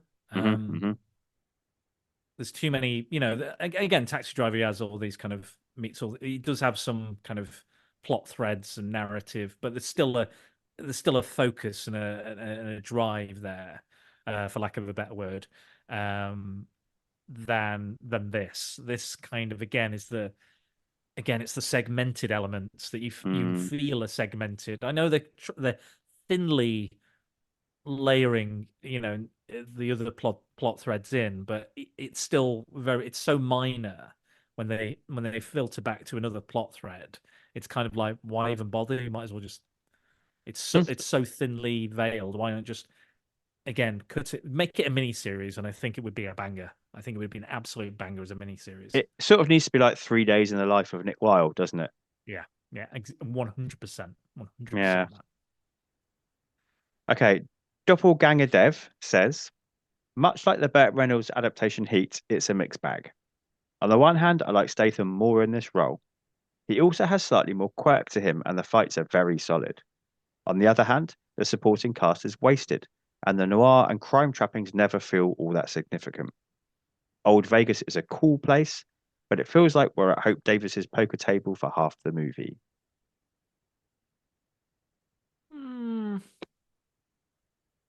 The best bit, we thought. I kind of agree with maybe some of the noir elements not filtering through as well. Mm-hmm. But again, I think for Stath, I think that section's really good. It did conjure. Do you ever see 21? That's Jim Sturgis, yes, a long time ago, but yeah. And Lawrence Fishburne, he had a line in that film that I'll always remember. He's like, "I'm gonna break your nose with a tiny hammer." I just always remember that line because I was like, it's supposed to be really threatening, but it kind of isn't. There's some other actors in there that won't be named for obvious reasons, but yeah, it was kind of like some of the backstage stuff and the scenes of gambling. I think it came out around about the same time. I think similar time. But yeah, I think I disagree with the gambling thing. I think we need to be there because this is his character. This is him. Outside of the kind of tough man bullshit, this is where we get to see who emotionally he really is. Like where his faults are, where his the character lies, and what his needs and desires and wants. Everything else is kind of just being a fairly good guy, a tough guy. But this is where Stath, again, we talked about Stath setting out his market stall. And I think he's kind of doing it again. Very good. He's going, look what we can do. Look what we can do. Look what I can do. But I'm not doing the action stuff, or I'm not being, a Cockney geezer. Yeah, this is what I can do. So yeah, I think I disagree with that. I agree with the noir thing kind of being lost a little bit in the middle. This being a truncated version of that original Heat film. So yeah, but disagree and agree at the same time. Totally fair. I liked your little market stall accidental pun there, because of course that's where the Stath started, where he was discovered. I've not seen the Mark Wahlberg The Gambler, but I hear that's very good, and I think it's essentially a movie-length version of the scene we like in this, where it's him struggling to find his way out of this cycle that he's in. So I'm going to put it on my list. It's one I want to watch. I hear it's a really good movie, and Wahlberg's really good in it. Yeah, there's that's a remake as well. It is, yeah. Yeah, and there's another one. I think it's called like California Split or something like that. Okay. And it's they remade it with Ryan Reynolds and what's his name? Australian actor or New Zealand actor. He's the Skrull. He's in Ready Player Hugo One Weaving. villain. No, not him. Ready Player One. Yeah. Ben Mendelsohn. Yes, Ben Mendelsohn. Yeah, Rogue One. Him. Yeah, they're in it, and that was remade because again, it's kind of a comedy gambling thing as well, so quite similar as well. But yeah, they're all on my list, so I'm gonna get to them eventually. I think. Yeah, nice. That might make a good top 5 actually. Top 5 gambling movies. Yeah, nice. I like it. That might be an idea. But I'll put that in my back pocket for now. Jessica says Jason Statham wasn't Jason Stathaming much. She's not wrong. Yeah. Oh, is that it? That's it. Sorry, yeah, that's it. Yeah. I like that. Yeah. Jason Statham wasn't Jason Stathaming much. I can't disagree. Disagree. And then Lou Shoemaker says, my main complaint the first time I saw this movie was that the action scenes were too over the top and didn't fit with the dramatic tone of the rest of the movie. But after seeing the original, I see that they were just being faithful to William Goldman's script. The two movies are basically identical, although I prefer this version just because the cast is better. Some of the actors, like Stanley Tucci, are a huge improvement, and everyone else is at least as good as their counterpart in the original. Plus, there's some nice directorial flourishes, like in the blackjack scene, and the fate of the millionaire psychic character works better here. This is probably Jason Statham's best ever performance, at least as far as normal acting goes. I will always prefer him when he's kicking down doors and whatnot, but he anchors this movie well. I actually prefer him to Burt Reynolds in the role. Reynolds is laid back and coasts entirely on his charm in the original, whereas Statham leans into the character's desperation. It could have been too blunt, but I think it worked. Apparently, when Simon West talked to Goldman about remaking his script, Goldman told him to make sure that the guy they cast as Nick was believable as the toughest guy in Vegas, and Jason Statham definitely delivers up on that. That's another great review. And again, managing to sum up everything we've said in a short paragraph that we've spent an hour and plus doing. No, I absolutely 100% agree with that. I couldn't have put it better myself, I think. Well, I disagree. You have put it better yourself over the last hour and a half. Well, maybe. But I think as Lou Shoemaker reviews go, I think that's definitely one I can absolutely get behind. Absolutely agree with. And again, he gave it another chance, like I did. Yeah. So and again, directly compared it with Heat as well, much like myself. Yeah, no, I Are you think secretly Lou Shoemaker? Is that what you're trying to tell me after all this time? Wouldn't that be good? Wouldn't that be what That'd a have been twist? That would. Worthy of That'd be- Charlemagne himself.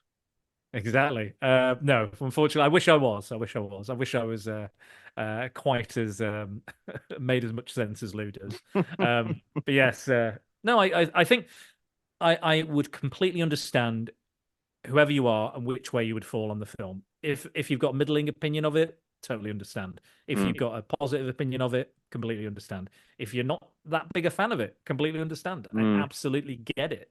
So yeah, it's an odd addition to his filmography, I think. Like it's very off kilter, but interesting as well.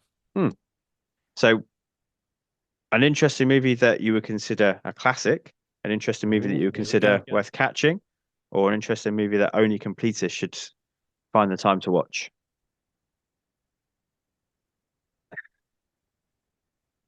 I think it's worth catching. I think it's worth catching because I think if you like the Stath, he gives you Stathness. Yeah. But also gives you something that you might not expect or might not know that you even want from the Stath. Yeah. So I think in his entire filmography, I think it's one of his more unique films. But yeah, I think it's worth catching just to make your own opinion of it. Whether again, wherever you fall on it, fair enough. I completely understand why you fall where you do, but I think you can only do that. And I think maybe give it 2 watches as well. Like watch it the first time and then watch it again, maybe knowing what you're going in for. Because I know, me and Lou kind of agree. So yeah, I think it's maybe worth 2 watches just to give it a fair shake of the stick. Yeah, that's nice. Or alternatively, as we've discussed lots tonight, watch the original and then watch this. And you've kind of watched it twice then anyway, just a different actor portrayed the main role. Agreed. Yeah, I like the Burt Reynolds one in a different way, in a different light. I don't think it's bad. I don't think it's a bad film. I don't think either of them are bad films. No. But yeah, I think I would recommend, and I'd love to hear what Tony thinks of the novel as well, and if that kind of holds any kind of water as well in regards to what we've discussed. But yeah, definitely worth catching. Brilliant. Thank you, mate. So this is coming out on the 19th of February, so a couple of weeks away from recording. What is going on in the world of Spider-Dan?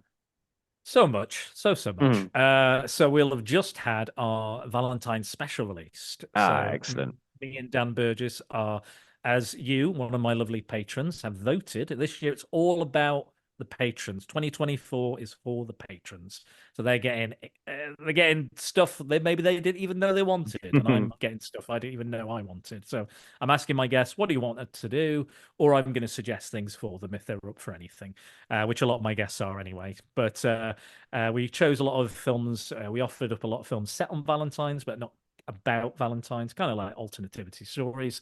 And you guys went for the first ever remake, an original Clone Wars in all of this time. It's the first time I've done it because I don't really like to do them because I feel like, you know, Scott does them a lot, and I think it's low hanging fruit for the Clone Wars. I prefer the research and the all the different stuff, all the different ways of comparing. So yeah, but again, we've done it. Me and Dan just recorded that last night, so that'll be out on the 14th, just before this comes out.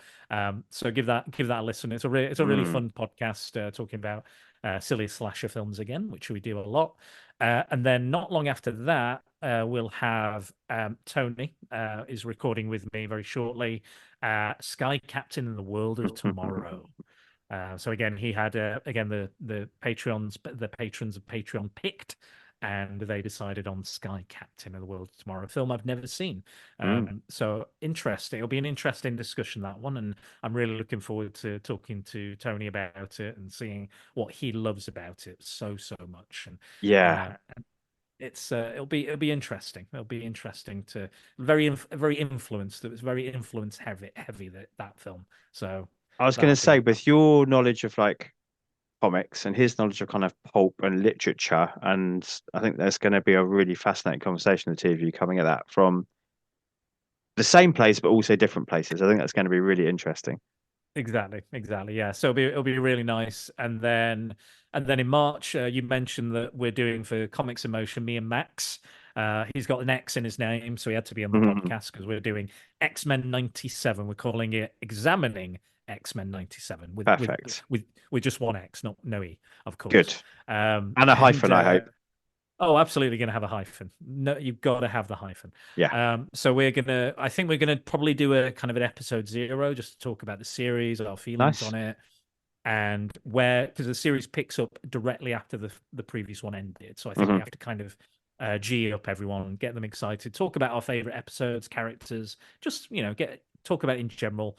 And then I think we agreed to have Math on as our first guest, and then we'll see who we can get on, you or anybody else in the old podcast sphere who wants to talk about X-Men.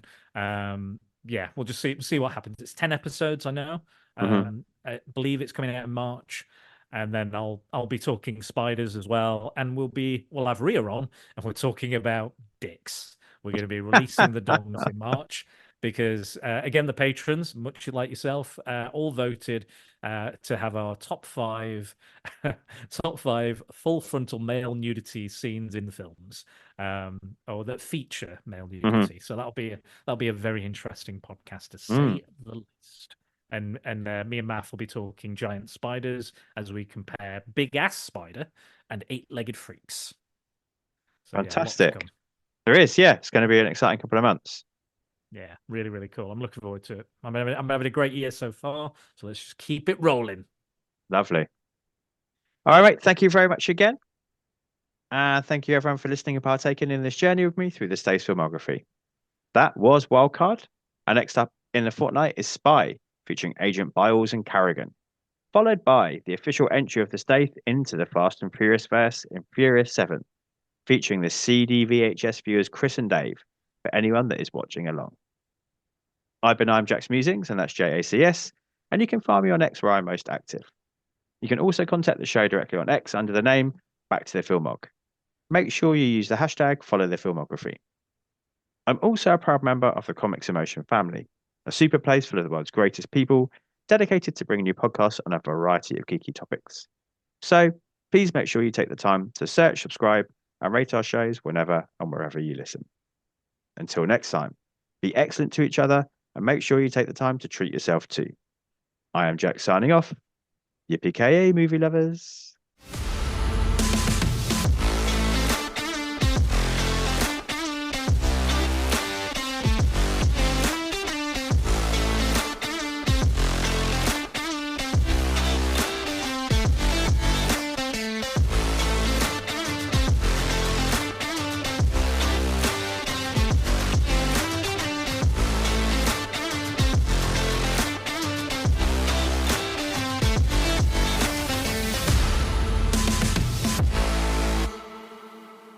Jack, hello. Spider Dan, hello. It's time to talk wildcard. Yeah, so sorry I couldn't make it to the show. Life is a dick sometimes, but I really do enjoy wildcard. I feel like first of all, I will not even wait to the end to reveal it. I feel like this is worth catching. I suspect one of you said it may be for completist only. I hope I'm wrong, but I'll find out when I listen. Um, it's definitely not a classic, but I definitely think it's worth catching. It it was just really a series of action, like four action, really fucking cool action scenes around a story. And I actually think the action scenes end up hurting it. But in the actual book, which I was so prepared for this, not only did I watch the original Heat with Burt Reynolds, I actually read the book, William Goldman's book, Heat. And so there is an 18-second, the scene in the hotel room where he beats the shit out of um, the, the everybody. It's actually broken down in 18 seconds, like second one, here's what happened, second two, here's what happened, second three. It's really good. That is really good. So, of course, that scene needed to be in the movie because it's the best scene in the book. And, you're giving you Nick's bona fides as a badass, but he's also like this alcoholic, compulsive gambler. And I think Stath does a really good job of playing that role. And like the setting in the book, he has an apartment. In the other movie, he has an apartment. In this, he lives in a janky Las Vegas hotel. I think that was a really smart move. In the book, Nick is Mexican, and obviously they changed that because they didn't want to have Stath playing a Mexican guy. But in the original movie, Burt Reynolds plays him as a Mexican guy. Not great. Um, didn't work out. Didn't work. Um, Nick is this big. In this current movie, it just makes more sense. Like in the original book and in the movie, like Kinnick finds him because he does an article in Soldier of Fortune magazine, which was real. I remember those. That was a real thing. So anyway, so it's very similar. Beat by beat, Goldman wrote the screenplay for both. So there's a lot of stuff that's the same. There's an entire third act that's cut from the movie that was in the book. It turns out, big surprise at the end, that Kinnick is actually trans, and you find out because he gets shot, which you see in the first movie, and then when Nick is trying to save him, he rips his shirt open to get the blood, and he sees the scars, and all Kinnick says is, "Oh, he used to be a girl." And that was it. And then he still calls him he the rest of the time. But then there's like some really terrible racist remarks earlier in the book. So it's bizarre. That he's like super cool, totally like Kinnick's my pal and he's trans, who cares? Which is the right thing to say. Even in 1986, it was pretty shocking. I mean, now in 2024, people don't say it. Anyway, Wildcard. What I loved about Wildcard and the reason I wanted to be on the show is because I think what Statham did was a risk. I like the risky movies. I like it. I know, Jack, you were saying he was in the safe space. And so the action scenes are amazing and the fight choreography is awesome, which, by the way, in the Burt Reynolds Heat is awful. It's clearly not Burt Reynolds. It's clearly like really bad acting. And I always suspected Burt Reynolds was wearing a hairpiece. And so the whole hairpiece joke at the beginning that's in both movies just doesn't work. The F-bomb that is dropped in both movies. It's also from the book. Don't need that. We could cut that, probably. But what I think Statham does really well in Wildcard is act. I feel like he has to act. I mean, yeah, he doesn't. They just don't bother with the accent. He sounds like Jason Statham, but he has to do the things like the way that he looks at his drinks. When he really wants to bang that vodka with the twist, like it's real. And the way that he doesn't look at the women, Anne Heche and Hope Davis, who play the waitress and the dealer, respectively, the way they look at him, like they're like, "Hey, buddy," and he's not interested in them at all, right? He's interested in the booze. He's interested in the food. He's interested in the gambling. And so I found that really interesting look at an addict. As somebody who is, has addictive personality, who is a former smoker, who is a caffeine addict, all of those things. Like I get addiction, and I feel like Stath really dug into it really, really well. And again, I get why it didn't do well, because the best parts of the movies are him sitting around playing blackjack, or him just talking to Kinnick about life in the quieter philosophical moments. And then there's like an action scene, and so I think. So to me, it was good. I think the supporting cast did what they needed to do. I appreciate that, just like the book and just like the first movie, they don't show what happens to Holly in any great detail. It's discussed but not shown. It's cut away. That was a smart move. And again, movies sometimes decide to go for that exploitation, and this movie chose not to. So I appreciated that too. Yeah, I really. So for me, it's one of my. I don't know. It's probably a top 10 Stath for me. I really enjoyed it. I think he's pulling an excellent performance here.